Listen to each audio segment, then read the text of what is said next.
So, nagpasunod kami ng isa pang putahe kasi yung una ubos na, yung unang pakbit namin niluto kaninang maagang maaga. Ngayon magluluto kami ng ano yan, binagis.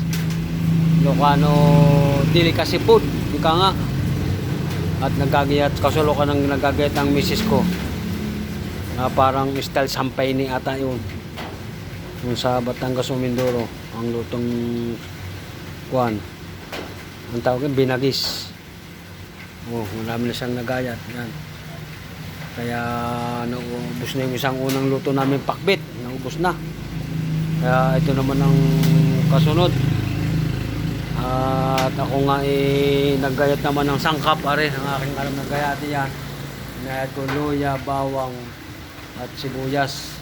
Tapos nag-ano na ako na rin kuan. Uling. Kasi yung kahoy, puro basa sa labasa na. Kalang basa ang kahoy. Kaya sa uling.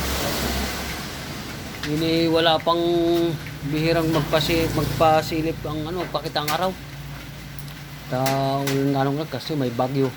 May palis, may parating kaya hindi na ako luluto sa uling. Dito sa may harap ng aking terrace sa may harap ng karsada na yun. Dalawang hakbang karsada na. Kaya dito kami nagluluto. Kahit umulan o ay maganda rin. Hindi kami mababasa. Ayos na ayos din. Kaya ito, nagdidikit ako na rin kuwan. Apoy. Kami may pasunod niyang kuwan. Putahe na binagis. Paninda ito, paninda. Kasama na rin ang pangulam. Kaya lang mga bata hindi mahilig ng mga laman loob. Ako lang mahilig. Kaya maya ari titirahin na ni Commander. Ayos na rin. Ay, pag-ari pinaypayan ko pihadong ari ko han. Ari lipad-lipad ang ilalagay ng kawali. Ay ko hindi pinagpakuluan mo rin, hindi asisan. Ilan kayo? Akong babaluan lang.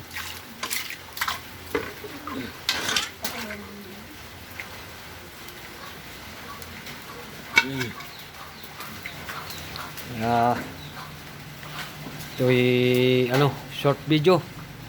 Mga 5 minutes. Okay na siguro. Kaya kuhan. Siya ako sisilip din Aray. Ang loob ng ating tindahan ito. Madilim pa rin. May tinda ng bangus. Uling. Yan. Yun sa labas ng aking panari, tabi ng tindahan. Ayan ang aking mga followers. Nakaantabay. Naghihintay ng tagay.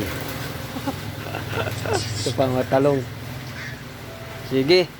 God bless at paki-subscribe ko naman ako sa aking YouTube channel. Bulinaw Vlog. Ang aking profile picture dyan, yung tulay ng Balingasay na medyo malabo. Nakita yung Sungayang Grills Floating Restaurant. Sige mga kabady. Ingat-ingat sa trabaho at sa ating lahat na mga ginagawa. Mas mabuti nag-iingat kaysa hindi natin alam ang mangyayari. Sige, God bless po sa inyong lahat at naway pagpalain tayo ng mapuong may kapal. Bye!